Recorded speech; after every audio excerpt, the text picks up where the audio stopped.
Hoy os voy a hablar como persona de razón, como ex submarinista, al haber estado destinado en una escuela de submarinos y como ex marino, ¿no?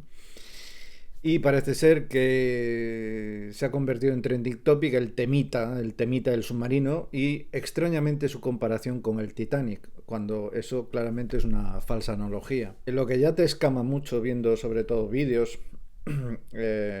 post y entradas en blogs, sobre todo de gente conspiranoia, conspirapollers de estos, son los easy, o sea, easy esto, easy aquello, a lo mejor, es posible, quizás, supongo que, y lo mejor de todo. Lo mejor de todo es cuando dicen aquello de teniendo en cuenta las opciones, no, teniendo en cuenta las opiniones de la gente en el chat. Es decir, sesgo de confirmación. Pues no sé, ya me contaréis en dónde queda la credibilidad de toda esta gente. Otra vez, los condicionales. Y hay unas reflexiones que son acojonantes que me hacen que me explote la cabeza, ¿no? Resulta que en el caso del Titanic iré alternando el Titanic con el submarino, pero en el caso del Titanic ha habido un planteamiento que decía más o menos que había un cura que hacía hipnosis y eso de alguna manera pudo sugestionar a parte de la tripulación, al capitán, a la oficialía, bueno, en fin, o sea, otra vez la mierda de Freud, la mierda del psicoanálisis, sabiendo hoy en día que Freud se inventó todo y están todas las cartas escritas a sus editores y a sus colaboradores. No podíamos sanar a nadie. Nos inventamos la hipnosis, nos inventamos la interpretación de los sueños, nos inventamos lo de la histeria, nos inventamos lo de los yo, nos lo inventamos todo, queríamos sacar pasta. Y otra cosa, la cocaína es muy mala. Di no a las drogas. Después que la competencia entre magnates y que se querían cargar a unos magnates porque estaba a punto de abrir lo que se llamó la Reserva Federal se iba a abrir sí o sí, con o sin esta gente. Y resulta que, bueno, sí, que murió Guggenheim, ¿no? en el Titanic. Pero es que resulta que los museos Guggenheim siguen funcionando. Yo que sé, la Rockefeller Plaza sigue en el mismo sitio en Nueva York y JP Morgan o Morgan Stanley o como se le quiera llamar sigue operando. Y después que cargándose a esos millonarios, tanto a los del Titanic como a los del submarino, piensan algunos que las empresas iban a quebrar o quebrarían. Pero ¿qué tipo de mierda de razonamiento es ese? ¿Qué pasa? ¿Que eran eunucos? ¿Eran estériles? ¿No tenían descendencia?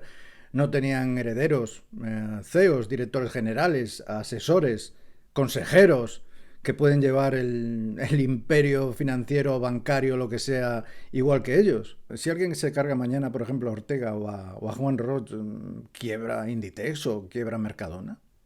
Y la competencia, bueno, la competencia es como igual de feroz que la de hoy. Y las prácticas monopolistas de las que hablan, pues como las que hay hoy.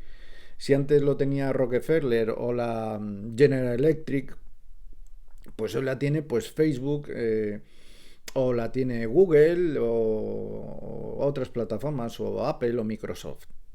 Entonces no entiendo muy bien dónde está ahí la conspiración. Y resulta que en el caso de Submarino, en vez de pedirle una valoración a submarinistas de guerra, o si no, que hacen inversiones en batiscafos y toda esta gente de submarinos más pequeñitos, que de esto saben arameo, latín si hace falta, pues se le pide a un director de cine, como es James Cameron. Y claro, y la excusa es que como James Cameron ha hecho 33 inmersiones, pues entonces sabe ciento y su madre submarinos. Eso es una falacia de autoridad, falsa autoridad. Porque el hecho de hacer 33 inmersiones no te legitima para saber ciento y su madre submarinos. Es como si yo me monto en la noria 33 veces y si falla la noria, pues sé exactamente en dónde está el fallo. Tú te puedes montar en un avión un montón de veces y hasta que no hay un informe pericial de la caja negra no sabrás realmente lo que ha pasado. Pues lo mismo, incluso es como preguntarle en el fallo de la Noria a la señora que despacha billetes o en el avión a la azafata que te sirve el café, que un submarino de esas características pues puede implosionar, como de hecho parece ser que así ocurrió, que lo que es la alta presión también, que se utiliza para que vuelva a emerger el submarino, desalojando todo el agua, pues haya reventado, que una implosión, eso primero provoca un efecto acordeón y que la presión es inaguantable, el peso del agua es inaguantable y la muerte es instantánea. Pero he visto comentarios de lo más surrealista, pero que también te hacen que te vuele la cabeza, ¿no? Uno de ellos es un colega que dijo algo así como: si la NASA es capaz de detectar un planeta años luz, ¿cómo es posible que no pueda detectar un submarino? A ver, querido amigo, la S de NASA significa space, no significa submarine.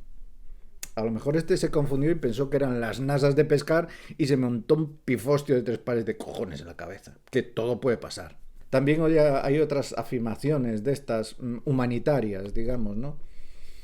De los millonarios, que hay una gente y se provoca un revuelo y todos los medios de comunicación se hacen eco porque unos cuantos millonarios se hayan hundido y toda la gente muy preocupada, y equipos de rescate se ponen a su alcance todos los medios posibles, pero no los que mueren en pateras.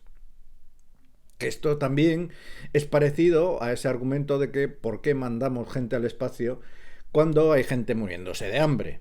Normalmente estas afirmaciones humanitarias, como digo, vienen de gente que se está todo el día tocándose los huevos en internet y el único músculo que mueven es para teclear y estar cómodamente diciendo todo esto desde una tablet y con el aire acondicionado. Otra cosa que me pasó un amigo que me hizo mucha gracia fue porque claro, como digo antes, aquí podéis ver, si tú supones, puedes ver hasta neuronas cabalgando unicornios. Entonces, un amigo me mandó una foto en Google Maps. Sabéis que en Google Maps podéis puntear lo que os dé la gana. Si vosotros queréis buscar avistamientos de ovnis, no hay más que buscar UFO y te salen cantidad de gente que ha punteado las supuestas apariciones de ovnis. Pues también me pasó un mapa con 2 puntos, ¿no? Y más o menos decía el tío que cerca de donde se hundió el submarino, al lado se había encontrado como un ser mitológico monstruoso de estos de los libros de Lovecraft, el chucru, el pulpo malo este. Y claro, sin tener en cuenta la escala. Entonces, cuando tú amplías y mides, además medido en millas náuticas, no en millas terrestres, porque eso puede tener un error de más o menos 300 metros, haciendo los cálculos, la curvatura de la Tierra y más cálculos de errores, pues te daba que del bicho ese al submarino había como una distancia de 2000 y pico millas. ¡Alaíto! Y lo que pasa con estos canales de conspiración, aparte de que el sensacionalismo, el amarillismo y las cosas paranormales son eso, para anormales, pues vende mucho más, ¿no? Explicar lo que es la verdad con una demostración científica, técnica y empírica, pues suele aburrir bastante. Y precisamente son estos asuntos técnicos y científicos los que se pasan por el forro. Como os decía, como exsubmarinista y exmarino, pues podría decir, mira, sabéis que no tenéis ni puta idea de lo que estáis diciendo, pero ni puta idea de lo que estáis diciendo. Y podría acabar el vídeo aquí tranquilamente, pero voy a intentar simplificar lo máximo posible. Sobre todo la analogía con el Titanic. Y vamos a ver algunos aspectos técnicos, ¿no? Por ejemplo, el asunto de la maniobra daba igual lo que hicieran. Iba a colisionar lo mismo. No es cierto eso de que se paliarían daños si chocara de frente, porque con la inercia, el desplazamiento, es decir, lo que pesa ese barco y la inercia que trae, sí, pues se cargaría ya de un plumazo casi a la mitad del pasaje. Lo que no sé todavía si el puente de gobierno, y esto es muy importante, si el puente de mando va con las luces encendidas o apagadas.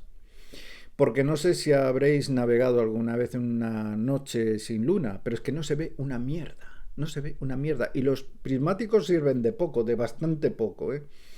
Y reitero lo de las luces del puente porque se suelen apagar cuando hay poca visibilidad, sobre todo para evitar los reflejos de los cristales que te pueden hacer ver cosas que no son. Y hoy en día, pues lo que llevan los buques son unas, aparte de apagar todas las luces, solo llevan unas rojas de policía de un color tenue para ver todo lo que son las consolas y los marcadores, ¿no? Y eso no te haga ningún tipo de efecto óptico y puedas tener mayor visibilidad en el mar. Aunque el iceberg se viera a 1 kilómetro, como digo, con ese desplazamiento y tal y como eran las maniobras, es decir, el servo, el timón, la reacción de las máquinas, la contramarcha y todo eso, pues es lentísima. Entonces la colisión era inevitable. También está el asunto de los prismáticos, que no había prismáticos para los vigías, llamados serviolas en Marina. Sí que lo sabía, lo que pasa es que la gente, por un fallo de logística, no sabían dónde estaban. Y los prismáticos se reservaban al comandante y a la oficialía. Problema de logística. Hay gente que dice que, esto lo he oído en algún directo y en algún vídeo, iban por un mar de icebergs. La gente se piensa que existen mares de icebergs, sobre todo en esa zona y en aquella época del año. Que es como si el barco tuviera que hacer slalom, como en el esquí, sorteando todos los icebergs. No, hombre, esto no va así. Después, hablando del acero, el acero en aquella época era un acero que cumplía con todos los estándares para la época, pero que hoy en día no valdría. Es decir, no se aprobaría la construcción ni, por supuesto, la botadura ni la navegación de ningún barco utilizando ese acero. Y como bien ha apuntado un amigo mío, el tipo de remache que se usó, también la aleación de hierro y de azufre. Esto unido al grosor de las planchas de acero, que eran de 2,5 centímetros, y unido a la temperatura del mar, que era de 1 grado centígrado, eso, el iceberg, corta el acero como si fuera mantequilla. Y como os digo, la inercia que llevaba el barco, el desplazamiento y la contramarcha, que era imposible hacer por la lentitud en la maniobra. También hay gente que lo achaca que 20 nudos era una velocidad alta. Y no es cierto. Una velocidad de 20 nudos son entre 43 y 44 kilómetros por hora, que es una velocidad de crucero para un barco de 1910, era una velocidad normal. Otra cosa es que fueras a 40 nudos, ¿no? Que son 90 y pico kilómetros por hora, y ahí el barco sí que va follado. Otra cosa importante a tener en cuenta es que se ha dicho que tenía buena estanqueidad, que los compartimentos y las puertas estancas garantizaban la flotabilidad, y eso es mentira. La estanqueidad, vamos, hacía aguas, valga la expresión, porque habían sustituido algunas puertas estancas por puertas normales, como las que tenemos en casa, y además había un hueco entre el techo y lo que es el compartimento estanco, con lo cual si se inunda un compartimento, el agua se va transmitiendo entre compartimentos, haciendo que se anegaran hasta 5 tanques, con lo cual ya era imposible la flotabilidad. Así que eso de la flotabilidad a prueba de bombas es mentira. También hay otras personas que dicen que el problema fue de comunicaciones, de la radio. Vamos, Marconi se implicó en la instalación de esas radios. Y la tecnología era la que había. Y había desidia. Y había veces que se apagaban en sus equipos. Porque, ¿qué os esperabais? ¿Que llevara radios satelitales o algo así? Es que muchas veces se tiende a comparar la tecnología de hoy y los avances de hoy y las comodidades que tenemos hoy tecnológicas con lo que era a principios del siglo XX. Y los equipos fallaban como escopetas de feria. Después, en cuanto a la evacuación de la tripulación, pues también hubo fallos porque la tripulación no estaba adiestrada. Habían hecho una especie de simulacros por un asunto burocrático, para hacer un paripé y decir que sí, que se había hecho el adiestramiento, creo que fue en Belfast, pero era de andar por casa. Lo que se demostró después con el hundimiento es que fue bastante caótico.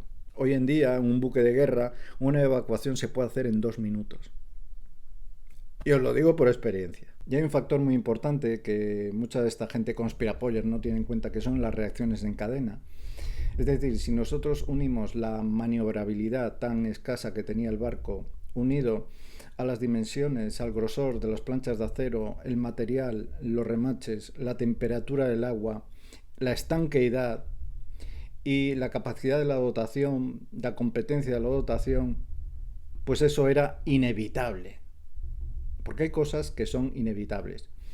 Y hablando de reacciones en cadena, os voy a poner un ejemplo que viví en mis carnes en el año 94. En el año 94 estaba destinado en la fragata Santa María. Habíamos acabado la zona de patrulla en el mar Adriático y nos retiramos a descansar unos días en Atenas, al puerto del Pireo. El puerto del Pireo no es un puerto de abrigo, porque si vosotros lo conocéis, sabéis que tiene una forma, digamos, semicircular, lo que obliga al barco a atracar no de forma de través, sino a la inglesa, que es de culo. Pues la parte de atrás del barco casi pues está rozando el muelle. Y para eso hay que afianzarlo bastante. La maniobra de atraque y a la hora de dar las estachas, es decir, las cuerdas, los cabos gordos para encapillarlos, o sea, para meterlos en los norais, al mismo tiempo que se da el ancla para reforzar todo eso y que no hubiesen golpes de mar, porque había habido mar de fondo y un temporal, que son restos de un temporal, pues podía afectar a que el barco se nos fuera, ¿no? Pero ¿qué pasó? Que esas cuerdas, esos cabos, esas estachas, se habían tensado demasiado y rompieron. Y cuando rompió una, rompieron casi todas. Por eso os digo que es importante eso de la reacción en cadena. Por cierto, el sonido de una estacha cuando rompe es igual a la de un petardazo. Suena como un disparo de arma de alto calibre. Por no hablar de lo que se les olvida también a toda esta gente que escribe y que hace vídeos, de la situación de la época, de cómo era la navegación en la época, los medios, la tecnología y cómo eran las condiciones de seguridad y las condiciones laborales. En fin, que hoy hay más que evidencias, hasta la saciedad, de estudios de diferentes centros que coinciden en el diagnóstico. Y es que la ciencia no se mueve por consenso, ni por opiniones, ni por supuestos para llegar a conclusiones. Se mueve por eso, evidencias. Ahora, si la gente quiere comprar conspiranoia, si quiere ganar público, ya es asunto suyo. Allá su reputación y allá cada cual como quiere orientar su canal. Que sí, que entiendo que quieran ganar público, pero si eso va a suponer que todo sea conspiración, que todo sea metido en el mismo saco, teniendo en cuenta de que, por supuesto, siempre ha habido conspiraciones y siempre habrá, pero meterlo todo en ese mismo saco de conspiración, pues eso está a años luz de intentar buscar la verdad de lo ocurrido, ¿no? Y apague y vámonos, porque entonces lo que está haciendo esta gente es convertir su medio en un espacio de entretenimiento y ya muy lejos de la divulgación. Porque todo pasa a ser opinión, por tanto, subjetividad a cascoporro, y eso hará que no sea nadie después de esa gente para pedirle rigor a los demás. Y lo peor no es eso. Lo peor es que cuando esta gente se tope con un especialista en el tema, por conocimiento y experiencia, y les dé sopas con ondas, su reacción será deshacerse de él, o sea, cancelarlo. Mandarle una legión de haters por creerse en el don de la ubicuidad, de la omnisciencia, de la omnipresencia e infalibilidad, en vez de escucharlo y hacer propósito de enmienda. Es una lástima, la verdad, porque existen y han existido creadores de contenido muy válidos en su día y muy buenos que se dejaron llevar por estos derroteros. ¿Todo vale? Pues en mi caso no. Tú puedes tener un canal como, yo que sé, como el mío, que no está monetizado ni nada, donde me digo lo que me da la gana y hago un poco de bufonada. Pero cuando hay que ponerse riguroso, cuando hay que ponerse serio, pues hijo mío, a ver, si te vas a ganar la vida con esto, si pretendes ganarte la vida con esto, pues los puestos ya están ocupados por el JL, por el David Parcerisa, el V Gran Misterio, todos estos. Lo más curioso es que todas estas personas, bajo la excusa de perseguir una causa acaban haciéndolo por la pasta. Si no, fijaos el Isaac Pajero este y las mariconas locas estas que andan por ahí, que ya últimamente andan diciendo por ahí que son empresarios. O sea, empresario, bueno, en todo caso serás un autónomo, ¿no? Pero les doy la razón, les doy totalmente la razón, sois empresarios. Por lo dicho anteriormente, lo que buscáis es beneficio económico, porque como siempre las causas se defienden gratis y el trabajo se hace por dinero. Acabáis de ser retratados por vosotros mismos y por vuestras propias palabras. Y como esos hay un montón. Haya ellos. Al final, la realidad pondrá a cada uno en su sitio.